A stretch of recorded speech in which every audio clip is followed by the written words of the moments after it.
We started in a secret laboratory, an experimental site of horrors. Chained and broken, our main character, Jigsween, endures the torment. His captors debate his fate, a life worth less than nothing. His thoughts turn to his sister, the only reason he keeps fighting. The smiling villain approaches, promising a slow and agonizing death, but a voice cuts through the darkness questioning his humanity. Before he can react, the villain is hit by an invisible force. His partner is instantly neutralized, a beam of light pierces his chest, and there she is, a mysterious woman, making a spectacular entrance. Meet Wei Fengyu from the Star League, here to save the day. With their chains cut, the other prisoners celebrate their new freedom. Wei Fengyu offers a firm hand, his voice full of concern. But his mind is elsewhere, frantically asking if his equipment has reached his sister. She tells him to wait for the other squad, but that's not an option for our guy. He turns his back on freedom. His only mission is to get his sister back. He moves through the desolate corridors, guided by a single desperate memory. He arrives to find a scene already in progress, a voice calling to his brother. And there she is, her sister Ji Chu, standing before a stranger who looks eerily familiar. The imposter, a twisted copy of Yesween, urges her to go with him, and she believes him completely. Very glad that her brother has come for her. A violent surge of energy crosses the room, a burst of purple light. The force separates him. His sister walked away just out of his reach. Her desperate cries for help resonate as she is dragged into the darkness, and soon can only scream his name. Powerless to stop the inevitable.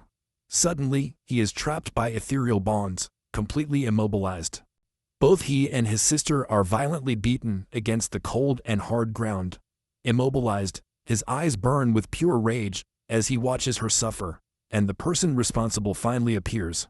Apparently for a quality check. This is Cress, a zombie summoner, and he's not happy with his creations. He casually immobilizes Jichu, mocking his brother for being so weak. Jishuan begs Curse to leave his sister alone, claiming that they are useless. The summoner looks down with cold amusement, recognizing the boy's bravery, but clarifies that Jishuan is only half right about his courage.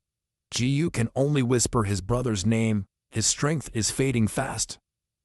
A desperate scream comes out of Jigsween's throat, a plea of pure denial.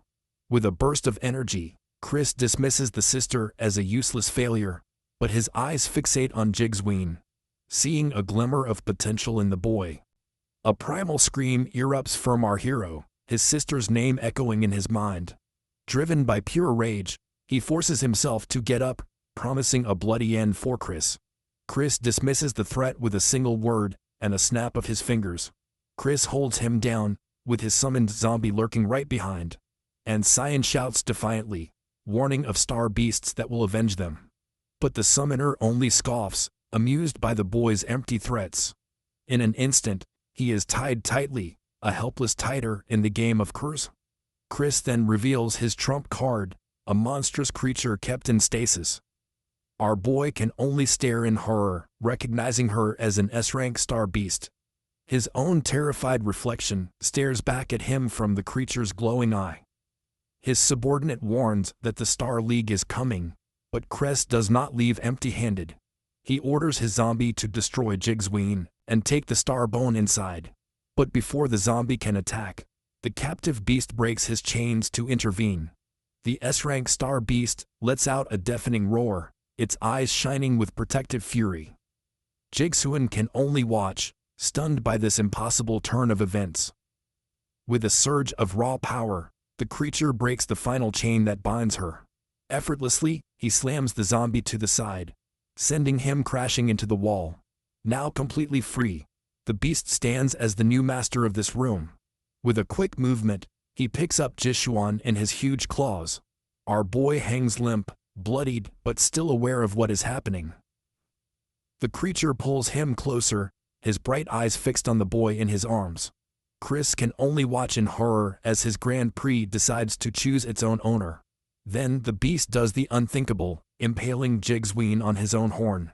As his life fades away, Jigsuan can only wonder if this is the end. He laments an unlived life, a potential that he never got to realize. In her final moments, she makes a vow to be strong if given another chance. But then consciousness returns to a place she never expected to see again. He wakes up startled and panicked, with the phantom pains of the lab still fresh in his mind. She's back in her own room, looking at a face from her past. It is his mother, who stumbles in her hurry, relieved that her fever has subsided.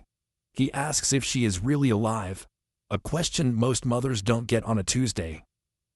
His mother is completely bewildered by his strange and frantic question, and as tears fill her eyes, Jixuan begins to understand the impossible truth. He clings to his mother, recounting the horrible dream of the star beasts and the lost family. Alone in the bathroom, he can't shake the feeling that it was more than a dream. A phantom pain in his chest leads to a shocking discovery. On his chest is the mark where the horn of the star beast pierced him, proof of his rebirth. While her mother is preparing breakfast, the news confirms the impossible. He has traveled 2 years into the past. The broadcast reports on a victory of the Star Alliance against a terrorist group called the Astronomers. Commander Levi delivers a speech promising to protect the Earth from any invasion. But Jigsuan is stunned. In their timeline, the commander's death had already doomed them. Law causes him to panic and desperately asks where Chuchu is. Her mother calmly explains that she is out with friends, going to an escape room. His mind is made up, his purpose is clear. Of course, he'll use this second chance to protect his sister. Without another word, she runs out the door, leaving her confused mother behind. This time, he makes a silent promise to himself. He won't fail her again. Run to the escape room, a place of cheap thrills and manufactured fear. But inside, the horror is anything but fake when a monster lets out a terrifying roar. The students scream in terror, taken completely by surprise by the sudden attack. A brave young man steps forward, protecting Jitsu and promising to protect others. Her friend jokes that the actor is in love with her, but Jitsu insists that it's all part of the game. But the creature that lunges at them is definitely not just an actor in a suit, and his protector is pulled away like a fly. His heroic resistance lasts only 2 seconds. But just as the creature attacks, Jishuan arrives, her gaze alone stops him in his tracks. With an impossible strength, he lifts the creature with one hand, amazing the spectators. Jitsu screams in relief when her brother promises that he is here to take her home, but her friends beg her to stay. Wanting to finish the final room, he reluctantly agrees to 20 more minutes, a decision he might soon regret. The wannabe hero from earlier leads them towards an elevator for the final level. The elevator doors open to a dark and foreboding basement that makes everyone nervous. In front of them is a huge and imposing door, unlike anything in a normal game. Our self-proclaimed expert explains that they just need to push it open, which sounds too simple. He puts his shoulder to it, but he can't move it. The door is clearly not meant to be opened. Jizhuayan mocks the boy's weakness, much to the dismay of Jitsu's friend. He tells them to stop, explaining that the door is probably locked as part of the game's design. Ignoring his own advice, he places his hands on the door, channeling a strange energy. With the others watching, he puts all his weight, and being able to force it open. But even with his increased strength, the door barely seems to move. He finally relents, revealing not a room, but a glowing portal to another world. Jiso and admires with horror, recognizing it as a spatial rift for stellar beasts. His friends, however, think it's the coolest special effect they've ever seen. He yells at them not to touch him, warning them that this is not a game. When one of them approaches, Jigsuan grabs his arm, pulling them away from the edge. Jigsuan urges his sister and the others to escape and report the crack, but their escape is cut short. When the elevator refuses to arrive, a man in a lab coat appears trying to placate the panicked students. He introduces himself as the class president, stating that the crack is perfectly safe. And Soyan furiously refutes this, explaining the real danger of a star beast rift. He warns them that it is ripe and could rupture at any second, but the president scoffs by pointing to a thin membrane as proof that it is harmless. The would-be hero from earlier decides that this is a good time to test that theory. He then smiles at Jitsu, mocking his brother for being a coward. Jixuan turns away in disgust, unable to reason with his fatal stupidity. Instead of paying attention to his warning, the students are captivated, wanting to touch the crack. Jixu's friend even stops to take a selfie, treating the portal like a tourist attraction. He tries to lure Jixu for a live broadcast, hoping to gain followers from the show. Jixu desperately tries to keep her, but her friend is already lost at the moment. The rest of the group cheers them on, completely ignoring the impending danger. And just as the class president poses for a photo, the harmless membrane begins to tear. A monstrous three-eyed beast emerges from the crack, its growl silencing the room. The boy who made fun of Gisrian can only stare in abject horror. His courage is gone. He's not alone. A herd of graceful star beasts spills through the broken portal. The students' excitement turns to screams of terror when reality finally settles in.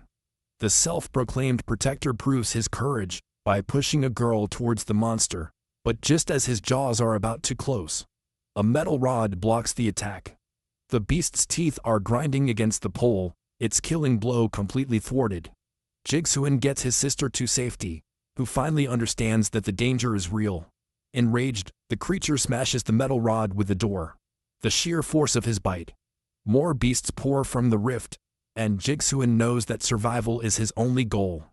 The other students turn into chaos, trampling on each other to escape. But he knows that the crowded staircase is a death trap, not a path to safety. And just as he predicted, a beast hovers over the staircase, looking at its prey. The herd descends on the fleeing students, while Jixuan curses the brains. He grabs his sister, pulling her towards the only visible exit, but his path is blocked by a three-eyed, two-headed star beast. Thinking fast, he puts them both in a big stone chest for cover. She is terrified, but he knows that running is a death sentence against these creatures. He pushes her deeper into the narrow space, trying to keep them hidden. The heavy stone lid slams shut, sealing them in the dark. In the total darkness, she suddenly asks for her perfume. He sprays them both with the strong scent, a rather unorthodox survival tactic. He explains that it is to mask his smell from the sharp noses of the beast. And just in time, when the creatures begin to sniff, kicking just outside his hiding place, the beast's bright eyes scan the room, his nose pressed against his hiding place. Jixuan holds his breath. The tension inside the tight chest is almost unbearable. Her sister is paralyzed with fear, barely able to keep from screaming. Outside, the sounds of the massacre confirm their worst fears. Tears are streaming down her face as she realizes what is happening to her friends. He protects her from the horror, explaining that his perfume trick should work. But her moment of hope is shattered by a sudden blinding flash of light. An explosion rips through the basement, incinerating the entire herd of beasts. A new player comes in, more concerned with the promotion of his Stargazer club than the carnage. Gizian's blood is freezing. You know that name too well. From the darkness, Gizian wonders why this terrorist group is here. A leader of a mercenary group called Harvest Sack shares his concerns, but the Stargazer representative just smiles. A man with a sinister plan. He explains that they chose this crack to let the beasts clean the area for them. Now he demands to see the payment, high-level star beast cores. A box opens to reveal a brilliant pulsating crystal of immense power. The Stargazer boasts of having 4 advanced cores, each with a different function. This is new information for Jixuan, something he never learned in his past life. But the deal is cut short when the Stargazer senses something is wrong. The mercenary leader orders a search because witnesses tend to ruin evil secret deals. The mercenary leader is furious and orders his men to destroy the place. Inside the chest, Jixuan and their sister know that their time is running out. One of the mercenaries focuses on his hideout, the only place left unchecked. The representative of the Stargazer smiles, announcing his discovery to the room. But Jixuan explodes from the chest, delivering a surprise facial reconstruction.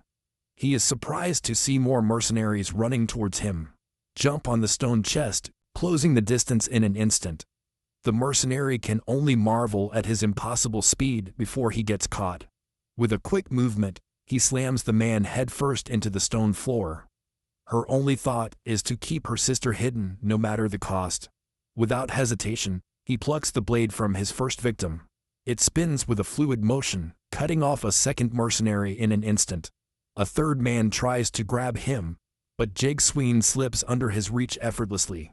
He starts running, shouting a challenge for everyone to follow. The mercenary leader is stunned, realizing that one of the students somehow survived. He orders 2 of his subordinates to chase the boy and find out who he works for. Jizhuan looks back to see his new pursuers rapidly approaching. The white-haired mercenary leaps forward, his sword shining with a powerful energy. He teases Jigsween for being powerless, but our guy is surprised by his speed. A brutal kick sends Jigsween crashing to the concrete floor below. He crashes to the floor below, coughing up blood from the brutal impact. His persecutors are hovering over him, demanding to know which organization he represents. Jishuan plays the role of a terrified student, begging them to let him go, but the act was a ruse. He throws a fire extinguisher and runs away. The mercenaries scoff, ordering his capture for a little enhanced interrogation, but a confident smile crosses his face. Everything is going according to plan. Suddenly, a wall of fire erupts, completely cutting off their pursuers. The fire extinguisher detonates in a massive explosion, a cleverly placed trap. The explosion knocks one mercenary unconscious, leaving his partner vowing bloody revenge. But Jishuan is ready with his sword, suggesting that forgiveness is not on the menu. Jishuan explains that their trap was much more calculated than they thought. The mercenary screams in rage, but Jishuan denounces his hypocrisy. He throws himself forward, delivering a quick and painful blow to his opponent. He teases the mercenary by asking him if it hurts to be outdone by a normal child. He turns the knife, asking what it feels like to be defeated by the powerless. With one last brutal cut, the confrontation ends forever. He stands over his fallen enemy. The dust settles around him, but he knows this is far from over. More enemies will surely come. He realizes that he needs a new strategy, as a second wave is inevitable. Just then, a familiar voice cuts through the smoke. "Your sister is safe." The mercenary leader appears, holding Ji2 hostage and mocking Ji Suyan's failed rescue. Jizhuan shouts defiantly, knocking down his sword with everything he has, but his desperate attack is stopped in its tracks by a single supercharged hand. An explosion of raw energy sends our hero flying across the room. He crashes to the ground, realizing that he is completely overcome. The leader dismisses him as a nobody and prepares to end Jiu's life. Her sister can only stare in terror. Her last hope is fading. But even from the ground, Jixuan swears that he will never leave her. The villain finds their bond funny because nothing says evil like mocking family ties. He unleashes a brutal energy attack, forcing Jigsween to watch his sister suffer. He hugs his sister, his life slipping away as he vows to never leave her alone. A desperate scream bursts from his throat, asking why his second chance is ending the same way. The leader taunts him, promising to send him to join his sister in death. But just as the final blow is about to fall, a bright golden light floods the room.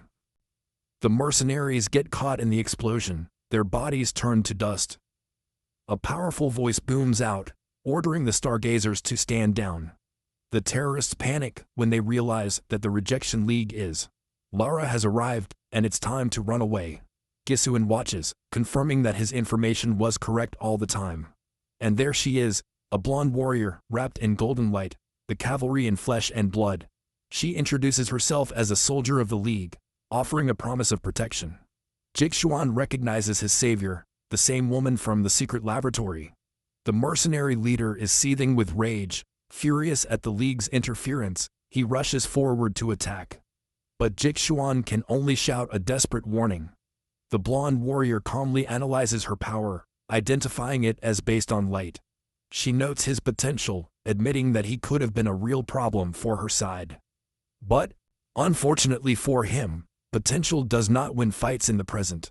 She forms a blade of pure energy, ready to end the confrontation, once and for all.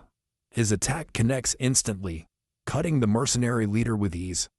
Wei Frost Fish, a B-rank psychic, mocks the weakness of her C-rank opponent. With the fight over, she calls the team doctor to tend to the injured. Jixuan desperately pleads with the doctor, ignoring his own injuries. The doctor confirms the worst, a fatal wound through his heart and lungs. Jixuan's world is shattered. The same nightmare is repeated over and over again.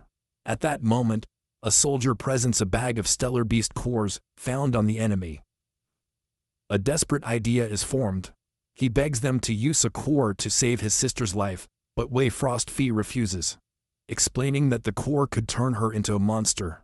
She points to the fallen mercenary as proof of the horrible transformation. She tries to reason with him, understanding his pain but firm in her refusal. Suddenly, a call comes in. The enemy is cornered, but there is another crack. Taking advantage of the distraction, Jixuan snatches the bag of cores, his only hope. Wei Frostfist orders her team to stop him, furious at her desperate gamble. But it's too late. Jixuan throws a glowing core towards his sister's body. The other soldiers can only watch in amazement and disbelief the reckless act. The energy of the core flows into Jigs, a whirlwind of green light. Jixuan watches with a relieved smile as his sister's life returns. The doctor confirms the impossible. Her fatal wound is gone, and she is stable. The other soldiers are left wondering how a normal kid got through them all. Even Wei Frostfist admits she was too slow as Jixuan celebrates her win. She notices the rarity of this event and orders the doctor to take care of the girl, but Jixuan insists on joining them, and she agrees to keep him close. A soldier reports that the cornered stargazers chose death over capture. Wei Frostfish interrogates a survivor, but he'd rather die than talk. His frustration grows as the mercenary remains stubbornly silent, but Jixuan intervenes, suggesting a less kind approach. He immediately crashes the man's head against the wall, skipping the formalities. The mercenary is left bloodied and stunned by the sudden brutality, and Saoyan threatens to get the answers one way or another. With extreme prejudice, the other soldiers can only watch, shocked by the boy's ruthless efficiency. Wei Frostfish decides to leave it to him, directing his attention to the crack. She and her team begin the process of sealing the dangerous portal for good. His subordinate panics, realizing that their combined energy is not closing the rift at all. Wei Frostfish is puzzled. Something is actively preventing this portal from collapsing. Meanwhile, Jixuan tells the soldiers that the captive is hiding something important. He opens the man's jaw, determined to find what he's hiding, and pulls out a bag, accusing the man of hiding a star beast core in his mouth. After that charming discovery, he asks for a place to wash his hands, but a strange shadow on the wall catches his attention, putting him on alert. Maxima, a reptilian star beast, falls from the ceiling, lunging at the unsuspecting group. But a single, well-placed shot intercepts the creature in the middle of the attack. Wei Frostfish orders him to throw away the cores, realizing that they are bait for the beast. The soldier shouts at the others to run as the beast approaches to kill. Wei Frostfist unleashes a volley of shots, but they bounce harmlessly off his scales. The creature activates a stealth ability, blending seamlessly into the shadows. Jixuan realizes that this is not a low-level beast. She is fast, strong, and can become invisible. He reappears in an instant, taking another soldier completely by surprise. His eyes are fixed on the bag of cores, the same thing the creature is looking for. The beast ignores the soldiers, with all his attention now on Jixuan and the prize. He knows he can't let her get the cores, reaching for the bag with grim determination. But instead of the bag, his hand closes around the hilt of a fallen soldier's sword. Armed and ready, he confronts the creature, realizing how overcome he really is. Wei Frostfist unleashes another volley of energy blasts, determined to stop the creature. She jumps into the fray, promising to end the monster rampage for good. But just like before, the creature vanishes into thin air, its stealth ability is reactivated. Jixuan knows that they only have a split second to react when he finally attacks. He looks at the high-level core in his hand, realizing that it is the ultimate bait. But instead of using it as bait, the energy of the core begins to flow directly into it. He screams in agony as the raw and untamed power runs through his veins. The Star League soldiers can only watch in horror as the child is consumed by energy. Power twists her features, a dark crystalline pattern spreads across her face. Wei Frostfish recognizes the signal instantly. He is being overwhelmed by the power of the core. The reptilian beast lunges with its jaws wide open to devour. To the transformed boy. But Jig Swan faces the attack head-on, his fist crackling with brute energy. Wei Frostfish knows he has to act fast before the transformation is complete, but he moves in a blur. His new speed takes even her by surprise. A brutal blow lands. Brutal, sending the Star League soldier flying. She can only beg him to stop, realizing that he has completely lost control. But inside his mind, Jigsaw wages a desperate battle against the influence of the core. A vision appears, the S-rank Star Beast, telling him to embrace this power and survive. He recognizes the lab creature, demanding to know why she sent him back. The beast's only response is an ominous offer to borrow his body for a while, but Jizhuayan refuses to be a puppet, stating that he is the one in control. He accepts the power of the beast, promising to destroy every enemy in his path. Meanwhile, Wei Frostfish prepares his own attack, knowing that the lives of his team are at stake. But his energy scythe shatters against their newly hardened skin. He turns to her with a chilling warning, telling her to watch her back. The reptilian beast reappears, lunging at her from the shadows, but a golden shockwave sends the creature flying before it can attack. Jizhuayan is suddenly behind her, with his hand on her back, telling her not to move. Understandably, she is nervous about the sudden and slightly inappropriate rescue. He channels the overwhelming energy into her, his own body on the edge. Jump into action, sword in hand, ready to take on the reptilian beast. He remembers how his enemies use his powers, looking for a way to unleash theirs. It channels the raw energy into the blade, preparing a devastating attack. The beast is completely destroyed, disappearing in a blinding flash of light. The transformation recedes, and Jishuan feels that the overwhelming power finally stabilizes. Her soldiers are screaming in worry, but she's focused on the boy who just saved them. She explains that she has awakened her powers, recognizing their immense and immeasurable potential. Sometime later, they arrive at the Star League's base of operations. Bifrostfist watches him, trying to understand what he says between dreams that, with a fever. But even in dreams, his vow is clear. Everyone who gets in his way is his enemy. Jigsuan wakes up to find Wei Frostfist leaning over him, too close for comfort. He pushes her back, demanding to know where she is while she explains that he was talking in his sleep. She confirms that they are in a special hospital and congratulates him on awakening his psychic powers. But he couldn't care less. He frantically grabs her and asks her where her sister is. Wei Frostfist explains that Jitchu was sent to a Main Star Alliance hospital and is no longer in danger. Their conversation is interrupted by the arrival of a man in an impeccable green uniform. He introduces himself as Vice Captain Juven Rua, here to see the newly awakened psychic. She also brings a message from her captain, urging her to check her battle-damaged phone. As she rushes to make the call, the Vice Captain greets her calmly. Juven Rua offers a handshake, but Jishuan's only concern is when he can see his sister. The Vice Captain offers a deal, a quick test of power, then a meeting with his sister, and takes Jixuan to an isolated and insolent room, soundproofed, perfect for an evaluation. But the friendly act falls off, revealing his real motive. He wants the core of the Star Beast. Jigsuan feigns ignorance, claiming that he knows nothing about the powerful artifact. The Vice Captain's patience runs out, threatening extreme violence. To get what he wants. Without warning, he unleashes his power, sending thorny vines to catch our hero. But Jigsuan moves with surprising speed, shattering the attack with a single blow. The vines reform quickly, wrapping around his leg in a classic case of no running.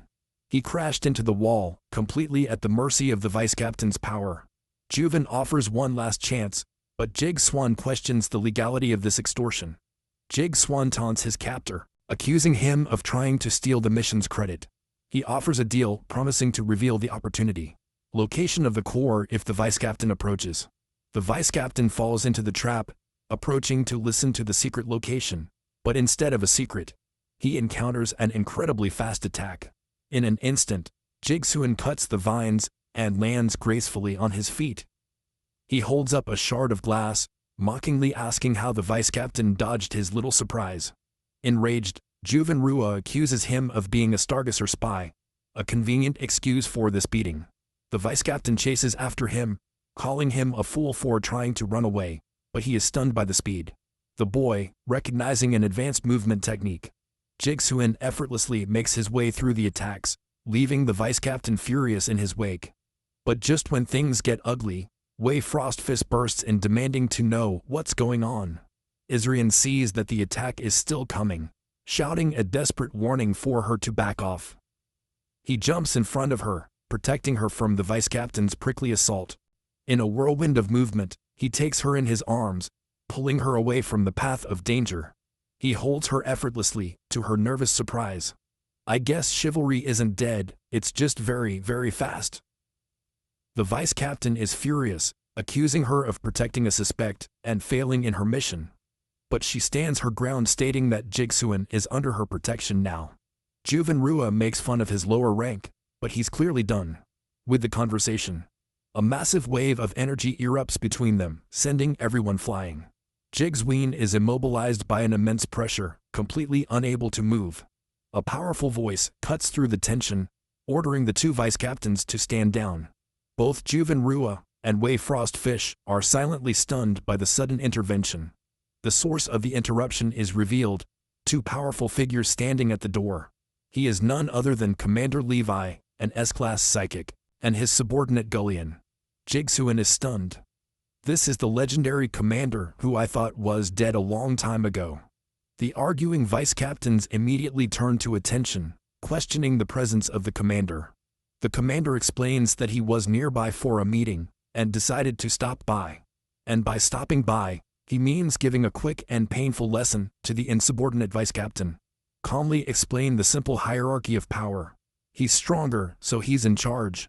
And just to make his point clear, he unleashes an explosion of pure energy.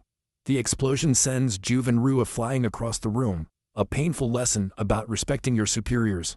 G. Ryan can only watch, stunned by the speed and power on display.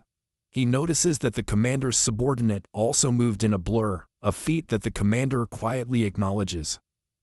In an instant, Wu Liang appears in the air to catch the disgraced vice captain. He offers a less than sincere apology for his leader's rather direct methods. The rescue quickly turns into humiliation when Juvenrua loses his pants in the process. The commander pretends deafness to the complaints, clearly enjoying the show. Commander Levi then heads to Wei Frostfish, officially closing the missing body case. He declares that Jigsui has no connection to him, to her complete surprise. The legendary commander then makes a rather unprofessional comment, admiring his physique. Wei Frostfish is absolutely mortified, her professional demeanor shattered by the commander's comment. His subordinates can only whisper about the complete lack of professionalism of their leader. With the immediate crisis resolved, the commander moves his team away from the room. But their exit is blocked by a swarm of reporters hungry for a statement about their plans. He quickly throws Wei Frostfish to the wolves, declaring her the new spokesperson. Wu Yang explains that this is the classic move of the commander to evade the press. He offers Jisuan water, a small kindness in the midst of the chaos of command. Gul Yang extends an invitation to join the league, but Jisuan expresses his doubts. He recalls how this same organization collapsed in his past life after the commander's death. But the commander returns with a tempting offer, mentioning that he has talked to his sister's doctor. Jigsuan realizes that the commander is using his sister's health as leverage. So he launches into a list of demands for emotional and physical damages. He then declares that he will take the vice captain's share of nuclei as compensation. But the commander interrupts him, revealing that his mother has arrived at the base. He runs to hug her, apologizing for not having protected his sister. He then announces his decision to join the league, seeing it as the only path to safety.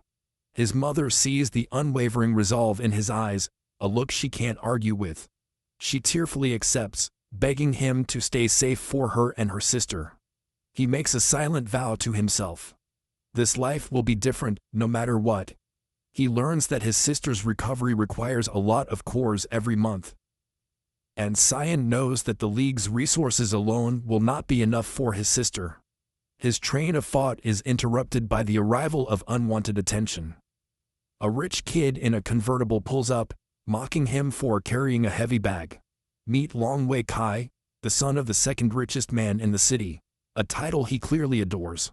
And Xian recognizes him as an old rival from school, wondering what he might want, but the mention of his father's ranking sends Wei Kai into a comical rage. Unimpressed, Jishuan simply ignores him and heads to the bus stop. He boards the bus, leaving the angry rich kid in his dust. But when he goes upstairs, his bag opens to reveal an amazing collection of knives. The other passengers recoil in terror as he tries to explain that he is for an internship. Her mother just smiles as Jigsween questions her choice of supplies for the internship. Unsurprisingly, the bus driver refuses to let the boy get on with an arsenal on board. His classmates tease him, asking if he plans to chop vegetables with his new collection. The bully boasts that his father secured him a top-notch internship with the League. He then offers Jigsween a place, but only if he agrees to be his lackey. Jigsween ignores the teasing, completely uninterested in his little games. But their conversation is interrupted by the arrival of a very flashy sports car. A man comes out with an air of effortless coolness, clearly someone important. The bullies assume it's his transportation, but the man seems less than thrilled with the attention. Longwei Kai enthusiastically introduces himself, trying to make friends with the newcomer. But the man walks right past her, completely ignoring the rich kid's networking attempt. He stops in front of Jigsween, announcing that he is here to escort him to the psychic training. Then he puts a finger to his lips, a silent signal for our guy to just play along. The goons are stunned, realizing that they have just insulted a powerful psychic, being picked up personally by a captain. Their tone instantly changes as they beg for forgiveness, but Jigswei has no interest in leading a fan club. The captain points to the car, explaining that Jigsuan is expected to be the representative of the newcomers. Longwei Kai can only stare in disbelief at his world, completely upended by this revelation. With that, they speed up, leaving the stunned thugs choking on their exhaust fumes and shattered egos. In the car, Jishuan questions the captain's motives for the rather dramatic entrance. The captain just smiles, asking her if she enjoyed the show, to Jishuan's obvious annoyance. But Longwei Kai is not finished, shouting that the captain's car is too shabby for the alliance. The captain looks in the mirror, amused that the rich kid is really trying to compete with him. With a maniacal grin, he tells Jigsween that he feels tight as his fist crackles with power. Jigsuan watches in shock as a powerful blue aura envelops the driver. The whole car is supercharged, flying down the road at impossible speeds. Isuin can only scream. He is clearly not a fan of joy rides with psychic energy. The captain laughs triumphantly, completely ignoring his passengers' pleas to look at the road. They swerve around a huge truck, coming inches away from a very messy finish. Jigsuan finally exhales, having survived the most dangerous car ride of his life. The captain's playful demeanor fades, asking if Jigsween killed those mercenaries in the rift. Jigsween reflects on the killing, a grim necessity for his future self, but a heavy burden for his younger body. He frantically explains that he had no choice, but the captain just smiles, saying that he is just curious. Seeing an opening, Jigsuan turns the tables by asking a question of his own. Question: what happens when someone consumes a high-level Star Beast core? The captain explains that consuming an advanced core guarantees a monstrous transformation. He realizes that Wei Frostfish must have assumed that he had already consumed it, and that confessing now would make it an experience. Scientist. They arrive at an elegant Moderna building, the end of their little walk. Captain Guliang explains that this is as far as he goes, letting Jig Cyan take a train to the base, but leaves him with a chilling warning. To hide his powers, because the stargazers are hunting people like him. Jigshuan simply smiles, accepting the danger as just another part of his new mission. Take the captain's advice to heart. If you find stargazers, you should relieve them of their cores. With his mission clear, he boards a high-speed train, starting the long journey to the training base. 2 days later, he finds himself in the train bathroom. Isolation gives you time to reflect. He wonders about web frostfish, his thoughts soured by the captain's annoying and cryptic attitude. A sudden outburst reveals his true feelings. He just wants a normal life, not this warrior path. But her moment of anguish is interrupted by a sudden commotion just outside the door. The source of the chaos is none other than Jin Yuan, the city's richest heir, and his childhood nemesis. Just then, the Star Alliance officers break through the crowd, announcing their intention to make an arrest. But Jin Yuan blocks their way with a makeshift barricade, defiantly shouting about their freedom. In an impressive display of recklessness, he jumps off the moving train to escape his pursuers. The commanding officer, Tiani, unleashes his clay puppet skill, promising to bring the fugitive back. But Jin Yuan creates a chaotic distraction, throwing money at a desperate crowd. The officers are blocked by the money-crazed crowd, shouting in frustration at their fleeing target. Suddenly, a clay puppet sprouts from the ground, catching Jin Yuan's leg mid-flight. The puppet pulls him towards the train, a rather undignified end to his great escape. The officers are stunned, assuming that a star beast has caught their target and ordering a chase. But it's Jixuan who intercepts him, moving in a blur that leaves the rich kid completely baffled. Dragged to a quiet corner, Jin Yuan's bravado fades as he pleads for mercy. He even offers his father's bank details, introducing himself with a strangely sounding name. Familiar. And Cyan freezes, realizing that only one person from his past ever called him by that specific nickname. And Cyan greets him with a complicit smile, confirming that it's been a long time. A memory returns, a time when that nickname earned Jin Yuan a quick beating.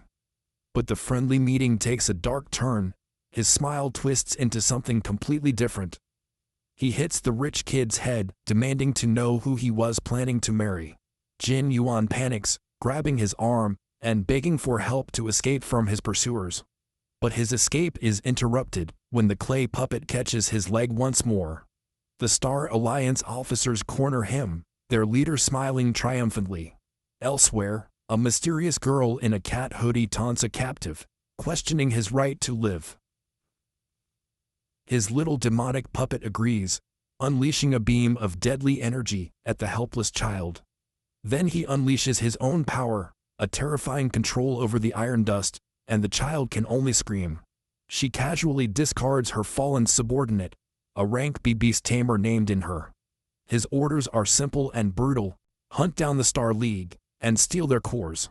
His true motive is revealed, a burning desire for revenge and to revive his fallen comrades. Back on the train, Jin Yuan argues his case, refusing to be forcibly recruited. But inside the bathroom, Jishuan has her eyes on the emergency stop button. With a decisive blow, he activates the train's emergency sprinkler system. The water pours down, soaking the rich boy in distress and his captor Mudbase. The clay puppet begins to dissolve, its form melts under the sudden downpour. The officers can only watch as their ultimate weapon is defeated by basic plumbing. Tianqi confronts our guy, who calmly questions his rather aggressive recruitment tactics. Jin Yuan is furious, demanding to know why Jigsuin didn't speak earlier, but there is no time for explanations, since Jigsuin gets him out of danger. The officer Tianqi gives them a lesson on responsibility, promising to take them. But Jin Yuan argues that he is not a hero and just wants to live a normal life. Tenchi's patience runs out, reminding them that kidnapping is a crime. Serious, Jig soon intervenes, using a piece of the inside of the train as a makeshift shield. The officer's power blade smashes the panel, a clear display of superior power. Our guy can only grind his teeth, realizing that he is completely outclassed as a team. Tenki warns the newcomer to stand down or face the consequences for obstruction. His partner agrees, preparing to unleash his clay puppet skill once more. The clay puppet reforms in an instant, trapping Jigsuin completely. The officer decides that a good old-fashioned beating is the best tool of recruitment. But before they can act, Jin Yuan grabs a pipe, ready to make a defense. He shouts his defiance, refusing to be dragged along like a vulgar criminal. But the real power in the room is awakened when Yejwin's eyes start to shine. The officers freeze, their minds suddenly caught in a powerful hypnotic suggestion. In their minds, the rich kid is now wielding a cannon, because of course he is. He fires a volley of phantom projectiles, each finding its mark on their minds. The officers scream in imaginary pain, completely overwhelmed by the mental assault, and through it all, Jigsuin remains perfectly still, the true source of his terror. The officers get hit by phantom water cannons, a painful lesson in underestimating the quiet guy.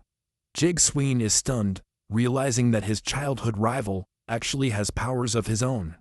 Jin Yuan admits that he is a newly awakened level psychic, who is still discovering things. A few moments later, the tables have turned with the officers tied up and begging for mercy. Jin Yuan then proceeds with a rather unorthodox method to silence his captives. He puts a sock in the officer's mouth, proudly declaring that he is the best at what he does. With their pursuers neutralized, Jin Yuan suggests that they simply abandon them and flee. He explains that he will join Jigsuin, but reserves the right to run away at any time. Jigsuin agrees to help him escape later, but insists that they will take the officers with them. Remember the captain's warning. The stargazers are hunting for new psychics, and they can't leave anyone behind. They make their captives march through the station, right next to a group of very confused officers. Jigsuan calmly explains that they are just taking out the trash, a story that the gagged officers can't exactly refute. But Jin Yuan has a better idea, showing a VIP card that makes the jaw of the station is down. He demands the full first-class treatment, using his family's wealth to secure his escape. An entire squad of uniformed attendants materializes, ready to serve their new masters. The power of money is on full display, while the staff is kept in perfect tension. They are given a full escort. From the honor guard, a pretty great outing for a couple of kidnappers. Jin Yuan strikes a pose, calling this his version of keeping a low profile. Of course I do, buddy. With their escape assured, they drag their captives to the nearest men's room. The Tianqi officer struggles against his bonds, his face a mask of pure unbridled rage. Elsewhere, a Stargazer member kneels before his superior, pleading his case. But a demonic puppet calls him a liar, accusing him of letting the League steal the core. The scene changes to a much brighter and more luxurious setting. A luxurious array of food and drink is spread out before them. Jin Yuan laments his bad luck, complaining that he was busy learning to fly airplanes in Hawaii. The two officers can only marvel at the pure and unrepentant wealth on display. With the officers now subdued, Jigsuin asks his rival how he awakened his powers. He explains that he bit into an emerald to taste it, accidentally consuming a star beast core. Jigsuan wonders if his sister could also get powers from a core, just like he did. The officers change their minds, offering to forget the whole incident if Jin Yuan helps them. Jin Yuan leans over, intrigued by his sudden willingness to negotiate. But her request is less about a deal, and more about wanting another dose of her illusion powers. Insulted, Jin Yuan sends the two fanboys flying with a single frustrated punch. Jigsuin is standing over the three unconscious men, knife in hand, taking control of the situation. He begins to untie the officers, explaining his plan to tell the story in his favor. His former rival can only marvel at how much darker Yeswin has become. But his moment of conspiracy is interrupted when our guy senses imminent danger. He tackles Jin Yuan to the ground just as the side of the train opens up. The entire high-speed train is shaken by a violent external attack, and in a cloud of steam and squeaking metal, its journey comes to an abrupt and violent end. The other passengers scream in terror as the train carriage opens. Jin Yuan can only wonder if this is some kind of terrorist attack. Jigsuan hits the ground hard, with blood dripping from a fresh wound. The Tianqi officer runs to his side, his previous hostility forgotten. And Cyan shouts that they are okay, asking if the officers are okay. Tiani smiles, stating that it is her duty to protect the newcomers. A man outside introduces himself as Orion Senju from the Stargazer Society. He issues a chilling ultimatum: evacuate the train, or it will attack every 10 seconds. The name sends a shockwave through the group. The captain's warning was correct. Tensei explains that the stargazers are fused with powerful beasts, while his partner discovers that the signal is blocked. Zhizhuayan takes command, explaining that his only option is to blend in and escape. The train goes into chaos as panicked passengers search for the exits. Tenchi orders his men to protect the two newcomers and find a way to call for reinforcements. They join the desperate exodus, a river of humanity flowing towards an uncertain escape. In the middle of the stampede, a girl in a cat hoodie stumbles, screaming for her lost puppet. His strange demonic toy has already been forgotten on the floor, fallen into confusion. A kind stranger returns it, urging her to run for her life and not worry about possessions. She offers a silent word of thanks as the young man turns around to join the crowd, but her innocent facade falls off, revealing a predatory smile as she calls him a good person. Jin Yuan wants to fight, but Jixuan knows that they would only be a charge against a B-class threat. Orion Senju unleashes a volley of energy blasts, his face twisted into a predatory smile.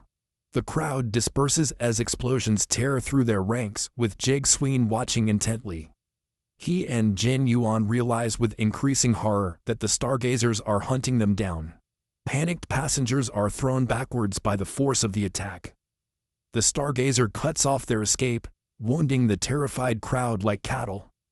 Amid the chaos, the girl in the cat hoodie is cornered, calling her attacker a monster. Orion Senju grabs her, using the girl as bait to take out his real targets. Gisian recognizes the girl, debating risking rebellion to save her. Just as the stargazer prepares to strike his hostage, his focus suddenly breaks off. The Tianqi officer appears behind him, with his own energy blade drawn, ordering him to stand down. And Cyan tells his friend that he is going to help, urging him to find another way out. But the girl in the cat hoodie watches on with a sinister, knowing smile. Orion Senju taunts his opponent, telling him to stop fighting uselessly. The Tianqi officer jumps into the fray, with his energy blade ready to attack. He hits a direct hit, slicing the stargazer's chest with a flash of light. For a brief moment, the officer believes that he has really won the fight, but his victory turns to horror. When thorns sprout from his own body, the brutal counterattack impales him from the inside, a truly gruesome ending. Orion Senju just laughs, revealing that the officer's attack didn't even hurt him. So much for that heroic moment. He then grabs the other officer, throwing him aside like a rag doll. Orion Senju catches the second officer, taunting him for hitting his transformed arm. The officer struggles furiously, yelling at the stargazer to let him go. He tries to summon his clay puppet, but the shadowy union holds him steady. In response, Orion unleashes a devastating barrage of sharp-edged projectiles, but the officer refuses to back down. Channeling all his energy for one last stand, he moves in a blur of motion, unleashing a powerful counterattack of his own. Orion Senju can only look on in shock as the officer appears right behind him. Watching from afar, Jin Yuan wonders if he just witnessed the impossible, but realizes that something is wrong. The other officers are still bound and unresponsive. The heroic officer is now injured, while Tianqi runs next to him, telling him to check the girl. The wounded officer runs to the girl's side, asking if she's okay, but her only response is a tired sigh, her face shrouded in darkness. A wave of shock and horror washes over the remaining survivors. The officer suddenly collapses, his body mangled from the inside. The girl praises her performance, her innocent act replaced for a manic smile. She reveals her power, turning the iron in her veins into deadly blades. Jigsuan realizes the horrible truth. She is the real Senju, the real threat. She mocks their futile struggle, finding it amusing that they protected their own killer. With her hood down, she admits she's thrilled to see them all suffer. Tensei can only reach for his fallen comrade, his face a mask of pure despair. He can only reach for his fallen partner, his world tearing apart around him. Senju mocks his despair, asking what a broken man can do now. His last remaining officer is tied up and helpless, unable to defend himself. She offers a simple choice: beg for mercy or betray her entire team. But Teensy shouts his defiance, vowing that the Star Alliance will prevail. With a flick of her wrist, she tightens her grip. He screams in agony. She finds his suffering very satisfying, urging him not to die so quickly. With a sadistic smile, he prepares to deliver the brutal final blow, but one hand closes around a metal tube, refusing to let the fight end here. Senju is taken completely by surprise. Her twisted game is suddenly interrupted. Jisoyan grabs his gun, stopping his attack cold as he questions his nerve.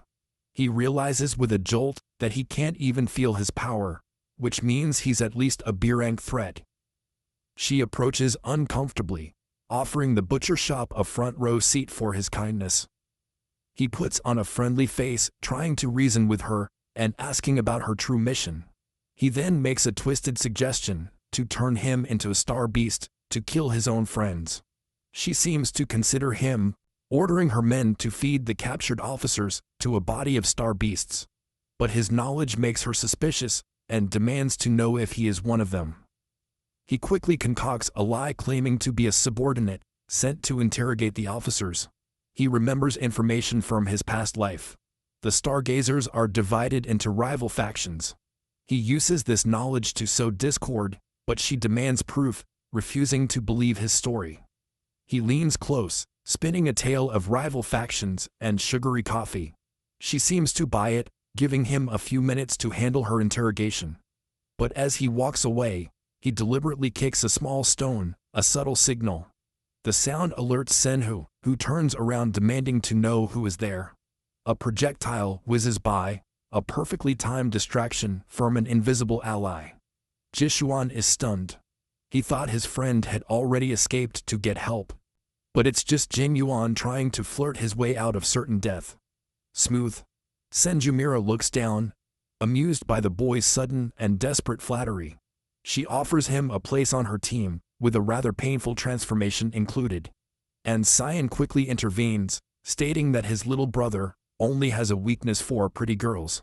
He drags his friend, promising to catch up with the villain later. But Senju is intrigued, curious to see how this interrogation unfolds. She finds her courage funny, excited to turn these guys into her next victims.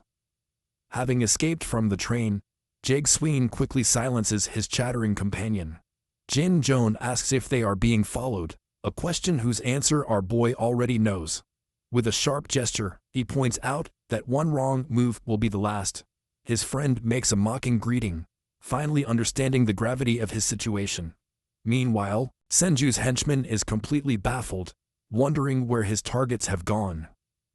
Back on the train, the captured officers face a horrible choice: consume the bodies or die. His partner can only watch in horror as the stargazers begin their brutal work.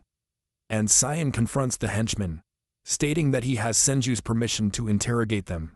He points to his brother in the shadows, trying to sell his flimsy cover story. The henchman whispers that Senju warned him about this boy, one of Moroso's men. His orders are clear. Listen to the questions the boy has for them.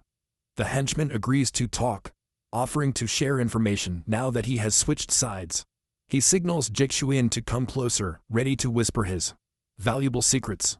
But as he bends over, Jigsuin's friendly mask falls, revealing a predatory glint in his eyes. He grabs both heads, hitting them against each other in a brutal and decisive move. The henchmen scream in pain, realizing too late that they have been completely deceived. But the illusion is shattered, revealing Jin Yuan, who finds the whole exhibition a bit dramatic. Jisuan calmly praises his friend's hypnosis, asking if he's ready for another round. He grabs the others, urging them to run before their noise attracts unwanted attention. But a single deliberate step indicates that his escape is already too late. His demonic titter questions Yishuan's motives, finding his kindness suspicious. Senju agrees, convinced she was lying, and eager to see what she's really up to. She separates over her fallen henchmen, confirming to their puppet that they were tricked. She smells the air, catching the smell of blood, and knowing that her prey is nearby. As they flee, Jishuan senses danger, telling the others to be on their guard. A mocking voice cuts through the air, asking if they were waiting for her. He appears above them in a prickly construction, promising a price for his deception. With a sadistic smile, Senju holds up a massive block, promising to crush them all. But Jishuan pushes the officers away, declaring that he will take his friend and run. Jin Yuan refuses to abandon them, turning to offer your help. Senju finds his bravery amusing, offering to help him become a true hero. She hits the block, enveloping the officer in a blinding flash of light. She watches with a twisted smile, confident that a true warrior would not die so easily. But firm inside the prison, cracks begin to form as a powerful energy builds up. A look of pure satisfaction crosses his face. Apparently, this was his plan all along. The officer breaks free, now brandishing a golden sword and roaring with newfound power. Tianqi can only call his partner, stunned by this sudden transformation. Senju is impressed by the officer's new power, finding this turn of events quite amusing. But her game is up, and she declares that our heroes must pay for killing her men. With a cold and determined look, he announces that his punishment is about to begin. Jin Yuan's courage evaporates, and he begs for his life, promising to do anything. She dismisses him as a useless loser, deciding to eliminate him from the game first. Jizhuayan screams, refusing to let his childhood rival die. She lunges forward to intervene, but it's too late to stop her. With a target knocked down, he turns to Jishuan, promising that he is next on his list. A brutal kick connects with his face, a painful reminder of who is in charge here. She savors the moment, promising to make her ending a slow and agonizing one. Her hand closes around his chest, ready to deliver the final blow, but her confidence is shattered in pure disbelief and denial. She realizes with fury that she has been trapped in another of her illusions. The stargazer seethes, enraged that they used such a cheap trick on her. His panic grows as he realizes that his demonic puppet is nowhere to be found. But then his eyes fix on a new target, his rage finds its focus. High above, military helicopters descend, offering a sudden and impossible escape. And from the rope ladder, Jigsuan offers a taunt and a one-finger greeting. Senju unleashes her fury, refusing to let her prey escape after being deceived so thoroughly. He rushes up the stairs as a barrage of dark projectiles approaches from below, but his rage is interrupted. As he senses another presence joining the fight, a sudden gust of wind hits her, tearing her with invisible leaves. He can only grit his teeth as the attack shatters his clothes and his pride. From the helicopter, a new player unleashes a sharp windstorm. The white-haired man looks down with disdain, unimpressed by his ugly opponent. Her windblade dance engulfs Senju in a whirlwind of pure destruction. Later, safely in the air, the man calmly reports that his target has escaped. Jin Yuan questions his methods, asking why he let the villain escape. The man blushes, claiming that the shredded clothes were just a slip of the hand. True. Jig Swan warns his friend to back off, reminding him that this is Captain Wu Liang, who is not enjoying the gossip. Jin Yuan is furious, promising a painful end for Senju if they meet again. He then reveals a small memory of his escape, Senju's demonic puppet. Jishuan panics, realizing that his friend has just given his enemy a million more reasons to take revenge. Meanwhile, Senju is standing over her fallen men, realizing that her precious puppet is gone. And to add insult to injury, he discovers that the stellar beast cores were also stolen. His anger turns into a sadistic smile. Next time, there will be no escape. Back in the helicopter, Jizhuayan finally catches his breath after the chaotic escape. He reveals his own prize, a bag full of cores, enough to help his sister for a while. But a shadowy figure with bright eyes appears behind him, demanding that he hand them over. It's Captain Guliang, who suggests that it's probably better if he takes them off our guy's hands. Jizhuayan tries to keep calm, but he knows he is overcome, and reluctantly agrees to hand over the cores. His friend, however, is less than thrilled, berating him for stealing the cores without a plan. Their dispute earns them a strong reprimand from the pilot, who is clearly not being paid enough for this. They finally arrive at their destination, a remote helipad for the 7th base. But Jin Yuan is confused to see nothing but an empty landing pad in the middle of nowhere. Captain Wu Yang simply dismisses them by explaining that this is as far as his VIP transport goes. Baratos, they are forced to take a bus, wondering how their escort could be so unreliable. Jin Yuan complains about the captain's instability, a sentiment that Jig Sween quietly agrees with.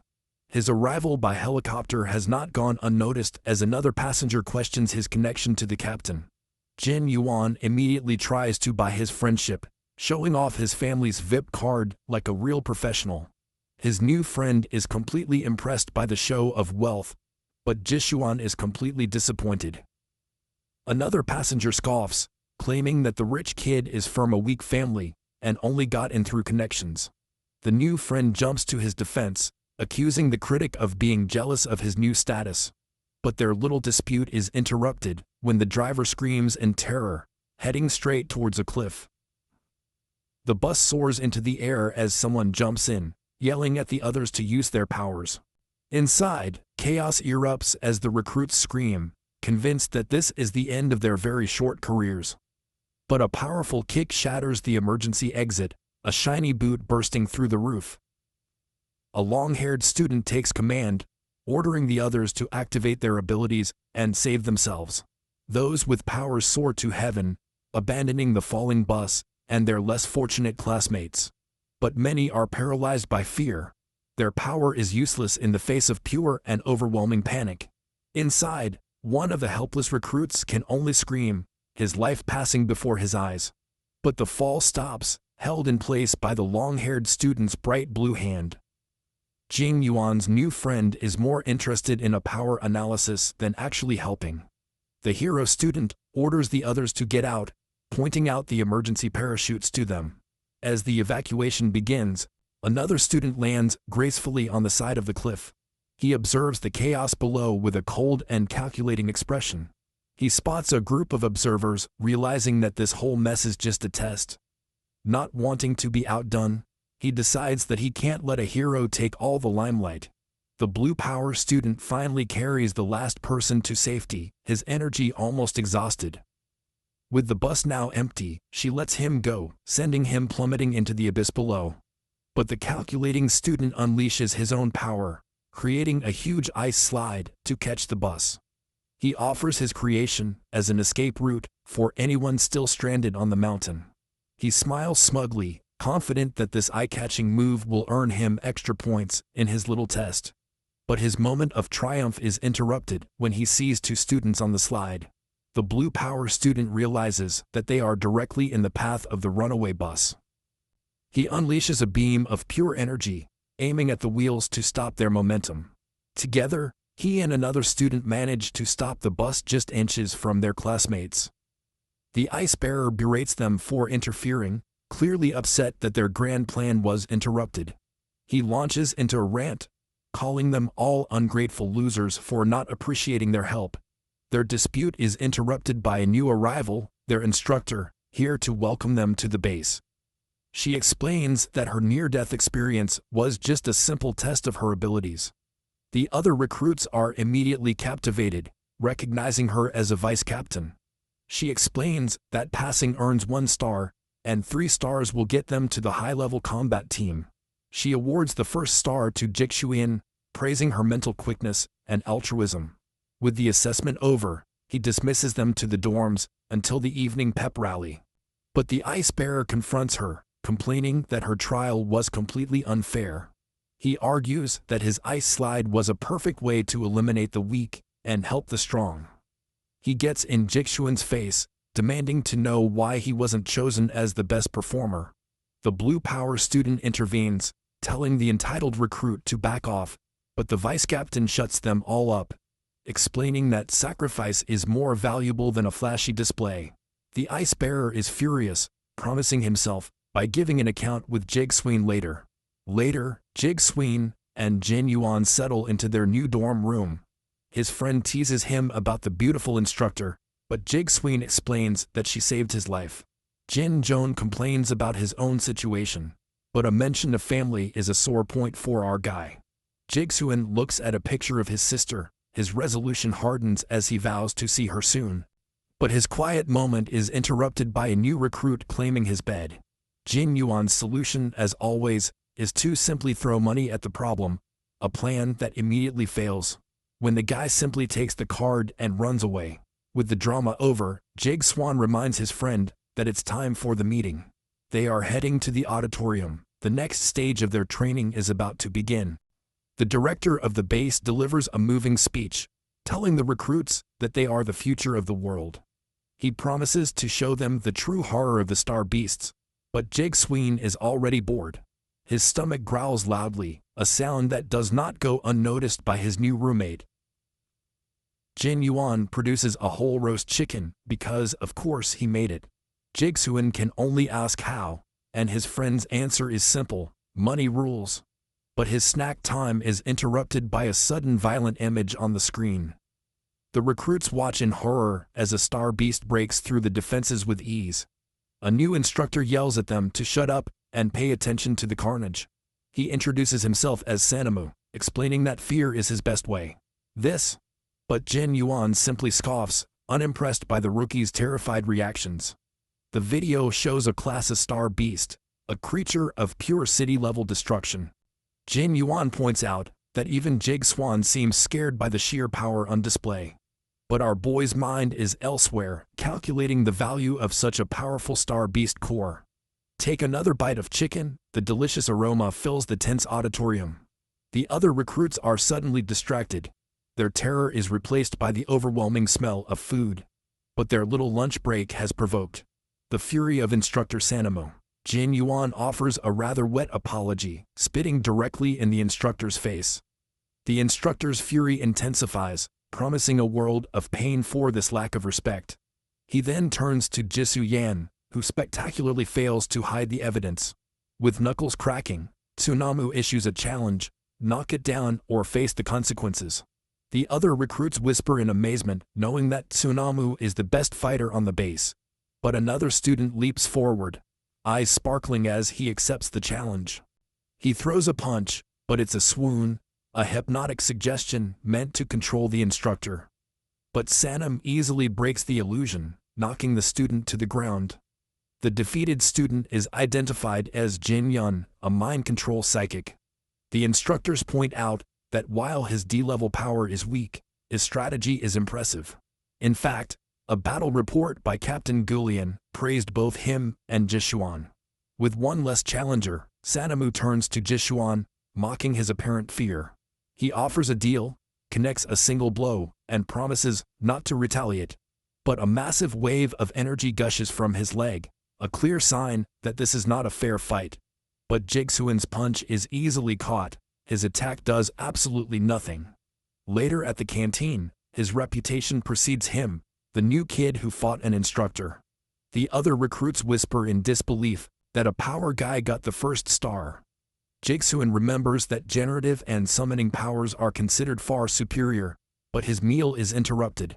When the ice bearer from before slaps his hand on his table, his new friend jumps to his defense, but the challenger says he's only here for Jigsuan. As the argument escalates, Jigsuan calmly asks what the boy wants. He explains that the first star is reserved for higher psychics and throws a direct challenge. Jin Yuan suggests solving this with cash, but Jigsuan wants to listen to him. With a confident smile, Jigsuan asks what he plans to do with the star he won. The challenger sets out his terms. If Jigsuan loses, he will kneel down and apologize. Jigsuan agrees, confident that he will be the one to set the terms when this is over. A crowd gathers for the fight, debating whether a power guy can win without using his skills. The challenger, Sao, taunts him one last time, offering a chance to surrender with dignity. But Jigsuan just cracks his neck, ready to cut the conversation short and get on with the fight. Sao then reveals his champion, a man mountain named Sanfei. He brags that his fighter is a martial arts master, guaranteeing Jigsuan's defeat. The crowd erupts, calling Sao shameless for sending a proxy to do his dirty work. But Jishuan just smiles, inviting the burly fighter to take on. With a flick of his foot, our guy signals that the fight is about to start. The burly fighter jumps into the air, promising a painful lesson with his powerful kicks. But Jigsuan's eyes are calm, completely unfazed by the incoming attack. A split second later, the martial arts master is screaming in pure agony. The crowd is stunned with his friend noticing that Jigsawen's moves are effective, if a bit dirty. His opponent accuses him of dirty fighting, but Jigsawen calls it a valid form of physical art. Humiliated, the wrestler abandons all pretense of honor and begins to summon his animal companions.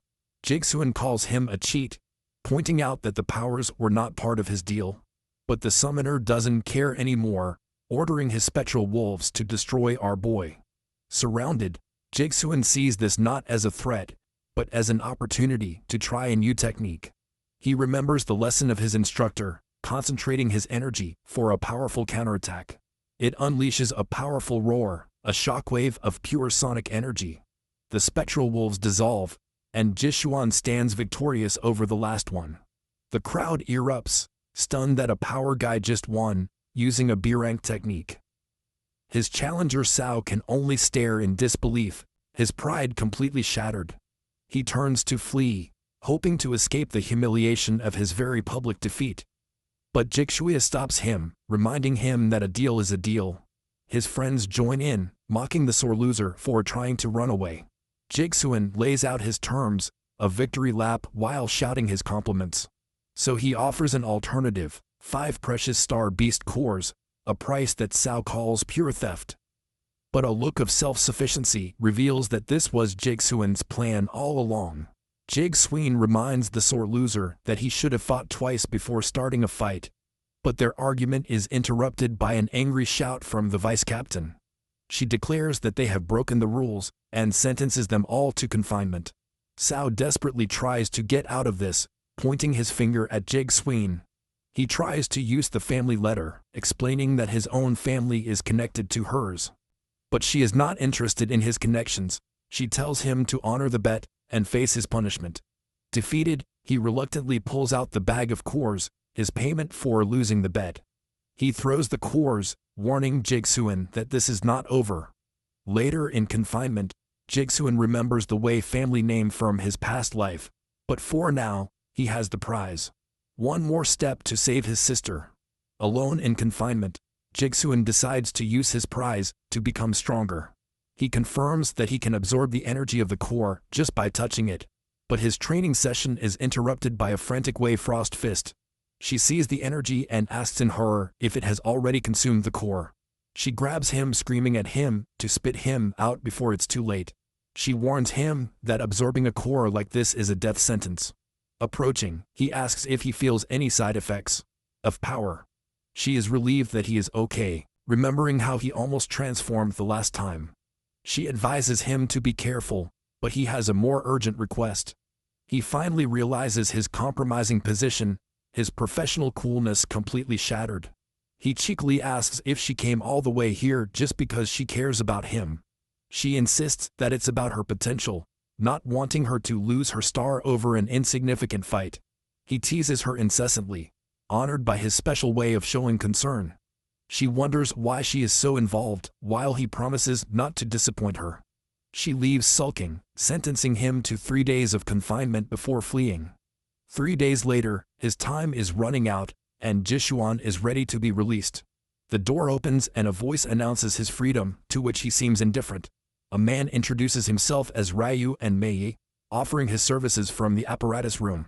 But a closer look reveals an intensity that contradicts his friendly attitude. The Jigsawen recognizes him instantly, a face from his past that he did not expect to see.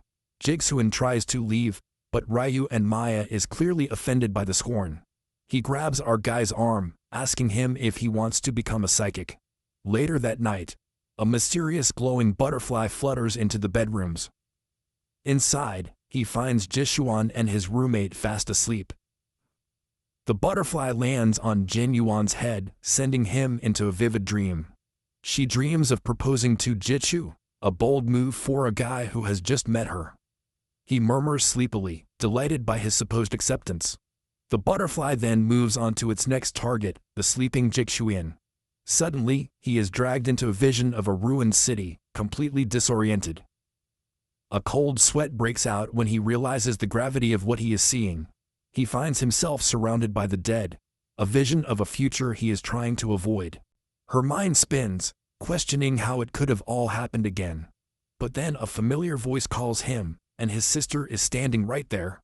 He runs to her side, promising to take her home to keep her safe this time. But the nightmare repeats itself when a fatal wound appears on his chest. She can only scream his name, the same tragedy unfolding in her mind.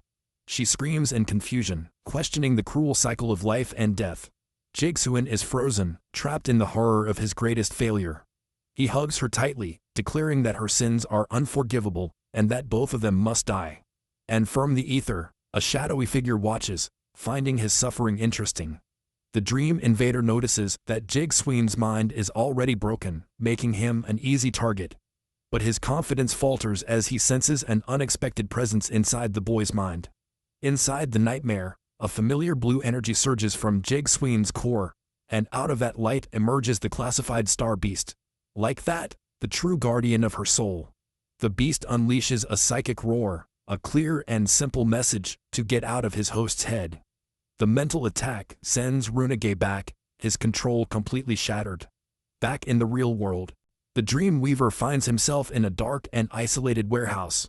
The psychic attack has a very real consequence, very painful, as it coughs up blood. He is stunned, wondering how this guy possesses the aura of an S-class star beast. A subordinate reports that his plans are ready, but Reo and Mige just smile. Her interest in the boy, now fully aroused. He anxiously awaits the next day's test, wondering what surprises Jigsaw has in store. The next morning, Jigsaw wakes up with a severe headache, the nightmare erased from his memory. His roommate, however, feels fantastic after a lovely dream about meat soup. But his blissful morning is interrupted by a sudden firm grip, and Soya pulls him out of bed, reminding him of the upcoming test of the system. Outside, run and wait for the recruits to gather for their evaluation. Instructor Sunamu explains the test. Fight the beasts, and a device will reveal their kind of power. Lightning and Meiji start to hand out the devices, but he seems to hesitate. A flash of doubt crosses his face, a silent question about the task at hand. Call Jigsawin for being distracted, provoking a sarcastic huff from his rich roommate. Ruameiji's face twists in fury, a flash of recognition in his eyes. He throws the test devices at them, a clear message of his disdain. As the others argue, Ruameiji's sinister plan begins to take shape. The recruits walk into the test site, completely unaware that they are being stalked. A class star beast hound launches himself from the rocks, his first target, a terrified student. But before he can attack, Jigsaw plants his foot, ready to intervene. He confronts the beast head-on, his fist crackling with raw, untamed power. A single punch sends the creature flying, an impressive show of strength. He looks at his bracelet, knowing that the instructors are watching his every move. With a clenched fist, Jigsawin is ready to show them exactly what he can do. His show of power has earned him a small but very vocal fan club, but his admiration is interrupted when a pack of stellar beasts descends on a terrified student. The ice user Sao jumps into action, knocking the beast down with a flurry of ice spears. He makes fun of the others, clearly annoyed that they came here to do anything other than watch him be amazing. He then boasts that his generative powers are far superior to any simple martial artist. Meanwhile, in the base monitoring room, the instructors are watching the whole show. Wei Frostfish and Sonamu observe the recruit's performance on the main screen. His focus is on Jigsaw and his rival, the two clear standouts. Sonamu praises Jigsawn's talent and decides to increase the difficulty for everyone. Back on the field, Jigsaw asks a nervous student for help in taking down a beast. The student explains that his illusion powers are useless, lasting only 5 seconds. Suddenly, he is knocked to the ground, his limited power failing him completely. Jisoo and their friend rush to help, asking what happened to the fallen recruit. But Sao just looks on with disdain, telling them to see for themselves. The whole group is now surrounded. A pack of beasts approaching from all sides. Jigsaw realizes that this is not a random attack. The beasts are organized. He sees his leader on a high cliff directing every movement of the pack. Thinking fast, He takes the sword from the terrified student's hands. He shows a confident smile, borrowing the sword for a moment. The student can only stare, wondering what a kind of power with the sword needs. With a powerful stomp, he throws himself directly into the fight. He uses a beast's head as a springboard, rising above the battlefield. He channels his energy into the sword, preparing to end this with a single blow. A powerful pure power cut through the air towards its target. His rival Sao can only watch in utter disbelief from the sideline. He screams in denial, unable to process a power guy using a control skill. Meanwhile, back in the monitoring room, the truth is about to be revealed. Izian's profile lights up, confirming that he has both power and control abilities. The instructors are stunned. A dual power psychic is a complete game changer. But Wei Frostfee just smiles, knowing that he has found the ultimate diamond in the rough. His friends are stunned by his dual powers, but Jigsaw tells them to shut up and concentrate. He realizes that something is wrong. These low-level beasts are fighting with an impossible intelligence. A massive shadow falls over him, signaling that a much greater threat is near. His eyes widen with alarm as he senses the real danger approaching. A free-headed hellhound appears, a C-class beast far beyond the scope of this test. He understands now. This powerful creature is the real commander of the pack. He plants his sword on the ground, preparing for a fight he can't win alone. Jin Yuan shouts, his bravado fine. Ritual replaced with genuine concern. Jizhuayan shouts for the instructors to be called. This test has gone horribly wrong. The beast unleashes a devastating burst of energy, and our boy is directly in the line of fire. The students scream in terror as the class beast descends on them. His huge claw lands clattering, ready to crush them all, but Ishin refuses to run, moving to face the attack head-on. He raises the borrowed sword, a desperate attempt to block the killing blow. The impact sends a shock wave, throwing to the other students at their feet, but cheap steel is no match for beast power, breaking instantly. Ji Soyan can only look at the broken handle, his only weapon now useless. The hellhound growls, smoke coming out of his 3 snarling jaws. A single stomp sends to the claims, scattering like skittles. It's over about passing the test. Jizhuayan shouts a desperate warning for one of the students to stay away. But just when all hope seems lost, Sao finally steps forward. He unleashes a powerful explosion, trying to deeply freeze the monster. Of Class C, his attack connects by locking the huge beast in a prison of solid ice. For a brief moment, Sao thinks he has won, breathing a sigh of relief. But Jigsaw knows that he is not finished, proposing a truce to survive this. The student firm before volunteers to fix the signal, giving them valuable time. But their icy prison is shattered. The power of the beast is much greater than they thought. Now free, the hellhound unleashes a devastating counterattack on his own. Jigsaw shouts out a desperate plan, telling his rival to attack from above. But Sao refuses to be a partner, creating a huge ice shield to block the explosion. The massive energy blast is completely swallowed up by Sao's desperate ice shield, but the beast readies another attack. As Sao feels his own power rapidly fading away. Completely exhausted, his only thought is to turn around and run for his life. But Jigsaw leaps into the void, sword in hand, ready to take his place. He lowers the sword from above, aiming for a decisive killing blow. The sword connects, but the beast's skin is much harder than I expected. Gritting his teeth, he channels every ounce of his strength into the attack. With a final desperate roar, he forces the sword deeper into the creature's skull. His attack finds its mark, silencing one head, while the other screams in agony. With the job done, he kicks the beast's back, landing with practiced ease. He is sent bouncing across the floor, the force of the blow overwhelming him. He crashes to earth, his body battered, and his energy completely drained. Even after all, he can only think about how he has failed to stop it. Another student screams for help, trying to assemble a defense against the monster. But in the blink of an eye, the student has gone away, leaving his Anatonito there. He forces himself to his feet, promising to hold the line no matter the cost. He lashes out at one of the smaller beasts, refusing to go down without a fight. But just as he's about to be overwhelmed, a new ally blocks the attack. And Cyan is surprised to see his old rival, Long Bei Kai, standing in front of him. The rich kid reveals his trump card, a powerful glowing star beast core. And Cyan is stunned, wondering how his rival got a star beast core. The student with the ponytail explains his plan. He will use the core as bait to save the others. Suddenly, a swarm of Hyterian butterflies fills the air, a beautiful but ominous sight. But the plan goes awry when the student collapses, screaming in agony. Jigsuan watches in horror, realizing that the boy is trying to speak, but he can't. He sees the student trying to swallow the core and yells at him to stop. But it's too late. A surge of dark energy gushes from the boy's body. The student screams, knowing that consuming the core means certain death. Josh Ryan realizes that the boy is being controlled, forced to consume the deadly device.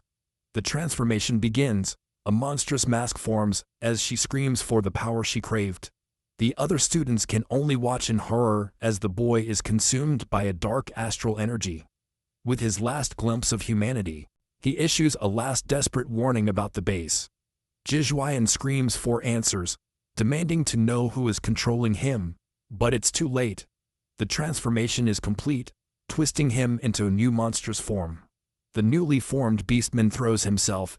His first target is the boy who tried to save him, but the class devil dog rejoins the fight.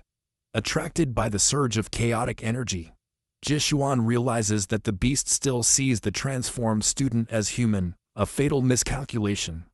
The devil dog unleashes a devastating burst of energy as Jishuan jumps in to intercept. He is forced to channel all his remaining power into a desperate last-minute defense. Knowing that he is overcome, his only option is to run and get help before it is too late. The student trying to fix the signal finally succeeds. His bracelet glows with renewed power, but his celebration is interrupted when a single glowing butterfly lands on his hand. Suddenly, he loses control of his own body. His hand closes tightly around her throat. He's not the only one. Sao and the others are also being controlled, forced to turn their weapons against themselves. The student struggles against his own grip, his mind spinning with confusion and terror. But just then, a sword flies through the air, a blur of steel and purpose. A new player enters the field, his hand glows with a calming blue energy, as he asks if they are okay. The spell is broken, and the students scream in pain, finally free from the control of the invisible puppeteer. The newcomer offers a comforting hand, but the terrified student backs away, warning him to stay away. He already realizes the horrible truth. Everyone was being controlled at once, a sign of a powerful invisible enemy. Jigsu put the pieces together, realizing that this was an inside job.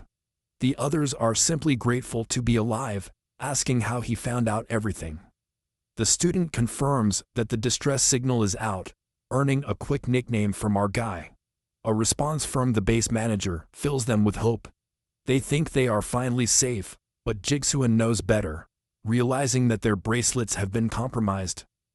Understand that the mole is probably in the control room, listening to your every word. So he plays a dangerous game, asking to speak directly with Wei Frostfish. But his moment of strategy is interrupted when the devil's dog returns, completely enraged. Chizhuayan watches in horror as he absorbs his own severed heads to heal himself. Well, that's not something you see every day. With his blazing eyes, he gathers the others for one last desperate charge. He admits that everyone is at their limit, but losing is not an option. The devil dog lets out a final furious roar, lunging for the kill, but a golden scythe of pure energy intercepts the attack just in time. Wei Frostfist has arrived, promising to secure the area and end this nightmare. Jigsuan collapses in relief, his energy finally running out. The other instructors arrive, and the students celebrate their last-minute rescue. He explains the attack, warning her about the butterfly and a traitor at the base. The mention of a butterfly sends her into a panic, and she runs off. He realizes that the real brain is a Stargazer painting, and the recruits were never the real target. Finding her too slow, Jigsuan picks her up ready to show off some new moves. I guess he's not so tired after all. She protests the high-speed piggyback ride, but our guy isn't exactly running an Uber service. They arrive at their destination, the base's high-security storage room. They both realize that the attack was a distraction to steal the Star Beast cores, but it's too late. The door has already been opened, the enemy inside. Inside, they find a familiar face, the head chef of everyone's base. Chef Wang reveals his betrayal, holding the cores and mocking his failed pawn. Wei Frostfist demands to know why a 10-year veteran would turn traitor.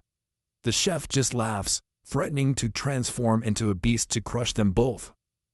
But Jigsuan moves in an instant, his fist connecting before the chef can act. He stands over the fallen traitor, vowing to never let that nightmare happen again. After the battle, Jigsuan recounts the attack to the base leadership, but an instructor named Wo Jimin has a direct question. Why wasn't he affected? Jishuan calmly explains that if he was the traitor, no one would have survived. The instructor explains that power types are immune, accusing Wei Frostfish of favoritism. But a superior reveals that this was a coordinated attack, and Jigsuan saved his base. The chief praises his efforts, calling him an indispensable asset for his forces. But outside, Jigsuan knows the official story doesn't add up. Her thoughts are interrupted by a frantic man who asks about her sister, Chachu. She grabs the man, demanding to know what's wrong, as her worst fears resurface.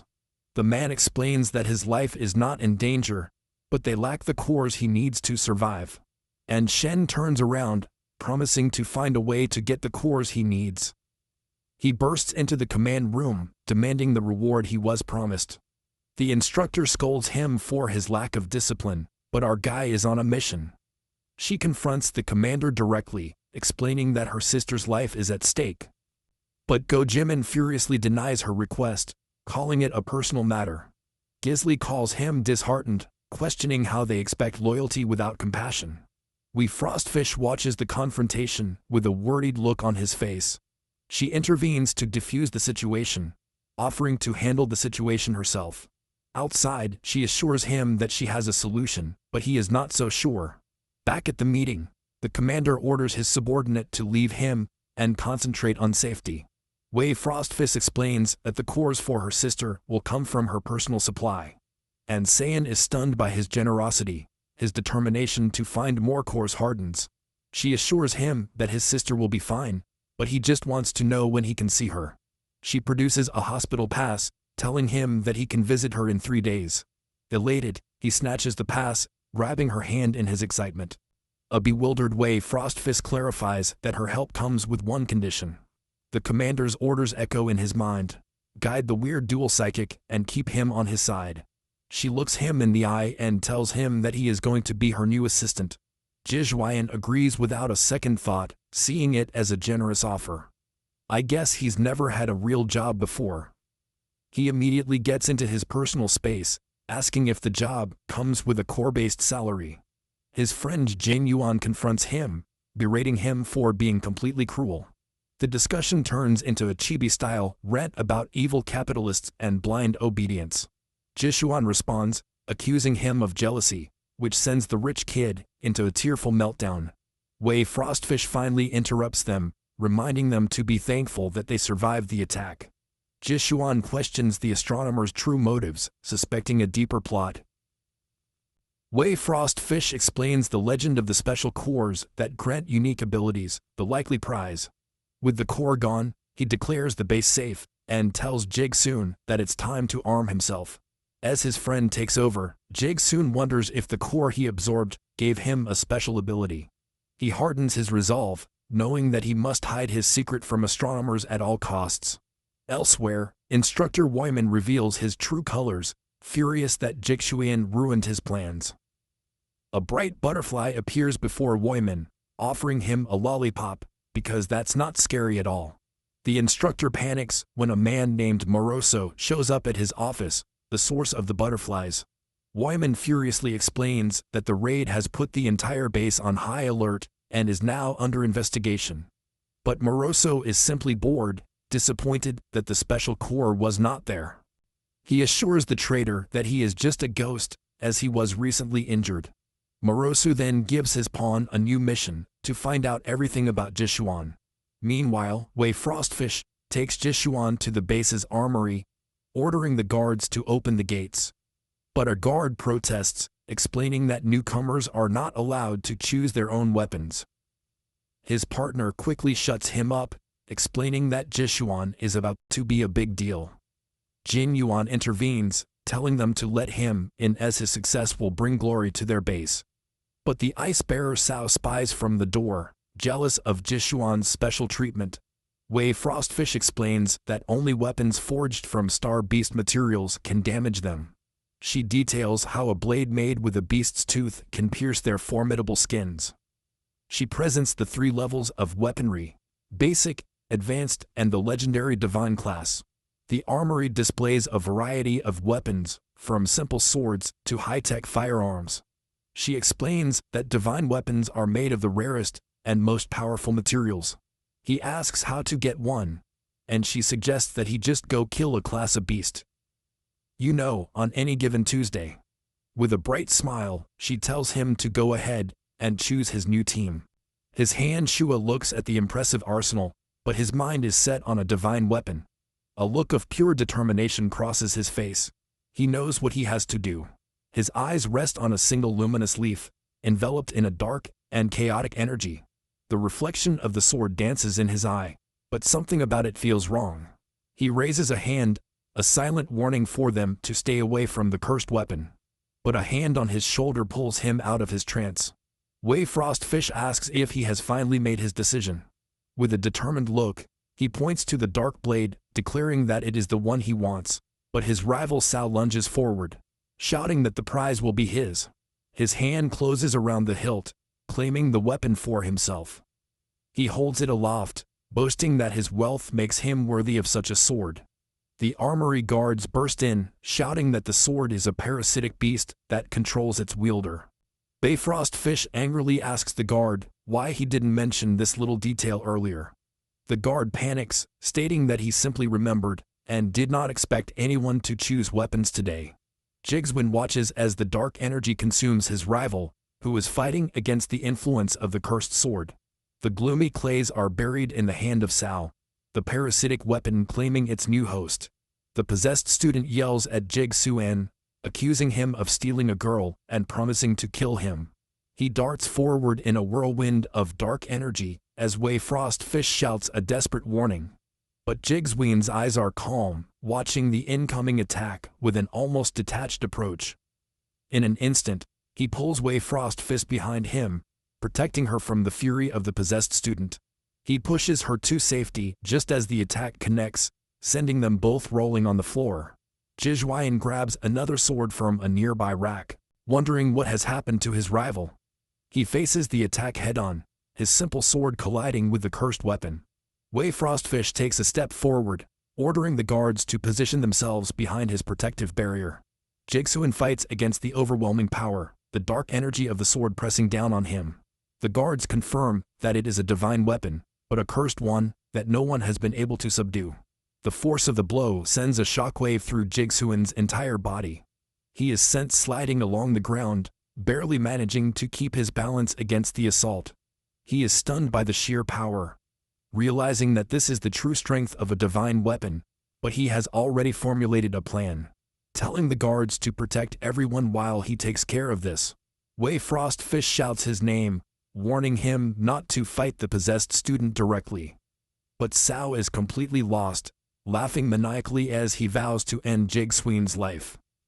But his basic sword instantly shatters against the overwhelming power of the divine weapon.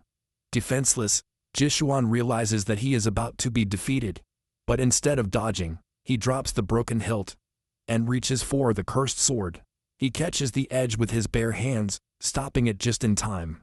The possessed Sao can only watch as his deadly blow is stopped by this impossible act. Blood gushes from his palms, but he stands firm against the weapon's dark influence. The shadowy clays retract, the chaotic energy of the sword suddenly subdued by his touch. The possession is broken, leaving Sao completely stunned and confused by what just happened. The now inactive divine weapon falls to the ground, its dark aura completely gone. Shijuya kneels down to pick it up, because the one who finds it keeps it. He realizes that the sword is afraid of his blood, a side effect of the core he absorbed. A look of pure determination crosses his face as an idea begins to form. He realizes that he might be the only person who can really tame this divine weapon. Dark energy begins to flow towards him, a reverse possession in a way. He grits his teeth, fighting against the overwhelming power of the cursed sword. With a roar of defiance, he demands that the weapon be submitted to its new master.